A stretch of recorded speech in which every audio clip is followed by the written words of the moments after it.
International Decade for People of African Descent proclaimed by the United Nations and to be observed from 2015 to 2024. And the UN identifies the most influential 100 people of African descent in public and private sectors globally. 2020 honorees are decision makers in more than 60 countries worldwide, selected based on political clout, business acumen, social in the spirit of recognition, justice and development of Africa, its people on the continent and across its diaspora. Well, joining us via Skype from Lagos is Abiola Chamsalami. He's a life coach and a recipient of the most influential Award of African Descent. Thank you very much for joining us at this point, and congratulations on this award. How does this make you feel at this time, receiving this prestigious award from the United Nations?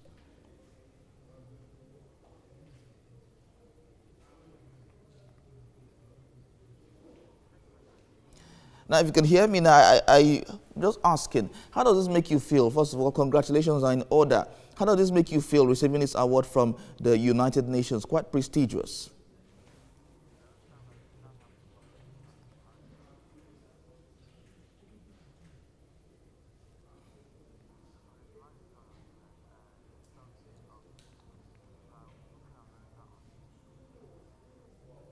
All right, we'll get Abiola Chamsalami to discuss this much later. Veronica, looking at this kind of a prestigious award, of course, it's quite interesting that 100 people are celebrated in Africa, and it's been happening since 2015. How does that make you feel at this point? Well, I'm not a recipient, but I would say that it will would make anyone feel proud to be recognized amongst great people like Nelson Mandela and the likes. So it is a whole new horizon being opened, celebrating Africans who are doing great at promoting Africa, not just within Africa, but around the world. Helping to push for reforms, helping to push for some level of greatness in all aspects of life. Talk about the media, talk about feeding, talk about any sectors. These people have done a whole lot of work, and that is why they are being recognized. And so it will make them feel great. And of course, it is a high time that the world recognize Africa, and this platform is quite a huge one for that. Of course, like you said earlier that you're not a recipient, but I'm sure one day you will be a recipient as you're changing your world one step at a time. Absolutely. It is going to be something great to be one of those to be recognized. But then a whole lot of hard work has to be put in place because there are millions, and to be picked out of those millions, it is something to be thankful for, if I may use that word. All right, I'm aware that Abiola Chamsalami is back online. Of course, thank you very much for joining us at this point. First of all, congratulations on receiving the award. How does that make you feel at this time? Well, thank you very much for having me this morning. It makes me feel great, makes our team as well feel great. You know, that the work we've been doing, CHAMP has been in existence for 8 years now, so that the work we've been doing is being recognized, not just by a local organization, but by an international organization. And, you know, things like this give us more inspiration and even tools as well to keep on the goal towards inspiring 1 billion champions, which is what our goal is. All right, so as a young person in this country now, you've seen what's happening all around Nigeria. Receiving this award, how will it impact on the Nigerian youth? Okay, so you see, there is a theme with recognizing efforts, which is critical. No matter how great what you are doing is, it is good for even our emotional intelligence. It is good that the work you're doing is appreciated. Upon this appreciation, you know, the individual has more gusto to continue. That appreciation is actually lacking locally, because you realize that a lot of young people are trying, they're making some effort, you know, but the right institutions are not listening to them. And speaking of recognition and appreciation, on the street, millions of Nigerians have been on the street for the past couple of days, clamoring for just one thing. Recognizing and appreciating the spirit of the young Nigerian should have made the government and other institutions to put this protest to a halt by granting the request of the young people, not just by making empty promises, because we are used to promises. It is not just about promises, but it's about working the promise. It's about not just the ideas, implementing the ideas, and which is part of recognition and appreciation. It is not just about receiving a plaque, or as I am grateful that I'm part of the 100 most influential people of African descent for 2020. It is not just about that. It is also about really listening to young people, giving them a chance, knowing that the older generation, yes, you have experience, but you don't know it all. But you need to give those people a chance and listen to them, because we are the ones on the field, by the way. We are the ones on the field, and we are the future. So if you are saying that the future of the country is in our hands, and then when we step out to work, to talk, to do things, then listen to us and let us together make the country great. All right, let's look at beyond the recognition. Let's look at the essence for the decade, or that is between 2015 and 2014. A lot of Africans are saying that perhaps African governments are not being deliberate with addressing the essence of this day in terms of having programs that would push forward Africa and Africans. Yes, true. That is very true. Because not all African governments have subscribed to recognizing this decade.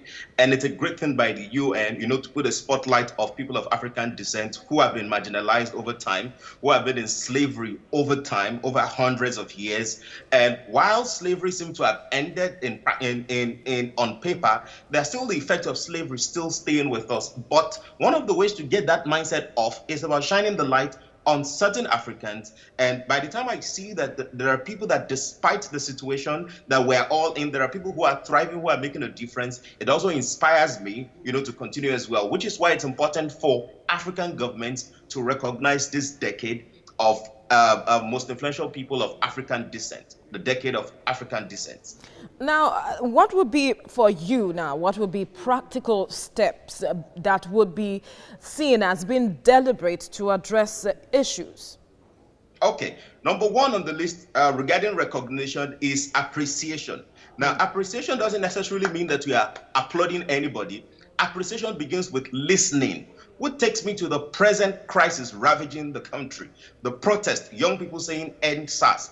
As far as I am concerned, SARS is not just the Special Anti-Robbery Squad. SARS is, and listen to this, social acrimony that is coming from redundant system. That is SARS for me. So the beginning of this is African governments, African leaders to listen to what these young people are saying. For African governments and African leaders to know that you cannot be in a digital generation and you are using analog systems to work. There are redundant systems. There are things not working again. It worked for you, it worked for your children, but for the sake of your children and your children's children, and I'm speaking to African leaders now, it is important for us to amend things and end this SARS. Again, not just the Special Anti-Robbery Squad, but any social acrimony that is coming from redundant systems.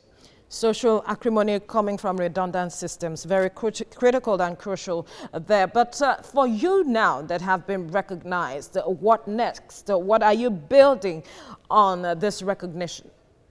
Okay, so what recognition does for you is it inspires you to continue to do more, right? And we have a goal in CHAMP to have inspired 1 billion champions by Monday, the 30th of November, 2026. And so this inspires us to continue to do more. So via social media platforms, via even traditional media platforms, we keep on putting out inspirational content to help people to rock every day like a champion, to help young people to be more responsible. And we're excited to see how young people are going out, protesting, saying what they want, because you see, it is always said that the future is in the hands of young people.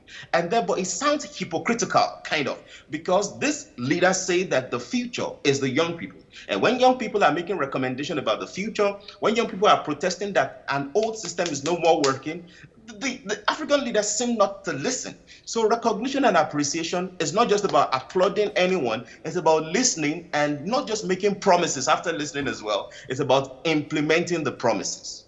Now, you would agree with me that there are a lot of young people in Nigeria and even across Africa who are doing a whole lot to perhaps portray the African continent in a very good light. Can they position themselves such that they can be visible and perhaps be appreciated as well? Now, the number of Africans, young Africans who are doing very well, across the continent, not just in Nigeria. The way to position is keep on doing the great work you are doing, remain grounded, ensure that you maintain character, ensure that you keep developing your competencies, ensure that you have compassion for people, because the spotlight shouldn't just be on you. You're not the star when you're serving people. The people you are serving are the stars, so the spotlight should be on them. It is less of you and more of them, and make sure that you are courageous as well, because there are many times that you will encounter things that will want you to be discouraged, that you need to encourage yourself and maintain courage. It is said that courage is not the absence of fear, but the will to persist even in the face of the fear. So competence, character, courage, compassion, those things will position every young African to becoming a global champion. One key thing you mentioned, which it's quite difficult to find in days like this, is the aspect of service. A lot of people do not want to serve. Talk to us how important that aspect is on this journey. Yeah, you see, when you have one of the biggest challenges we have in Africa, especially among leaders, is that there is no heart for service. The focus is always on the leader, what the leader can make. Whereas that is hypocrisy on one side, and that has been myopic as well on one hand. By being myopic, that the leader cannot see far.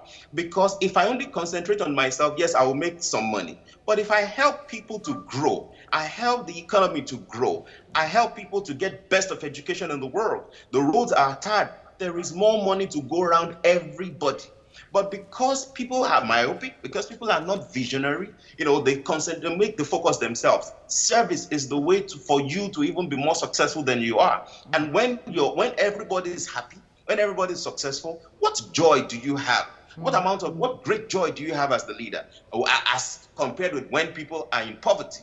So there seems to be an intention to keep people in poverty because certain people don't have the heart of service. But for us to really serve, for us to really transform this nation, for any individual African to really become a global champion, we all need to commit to service.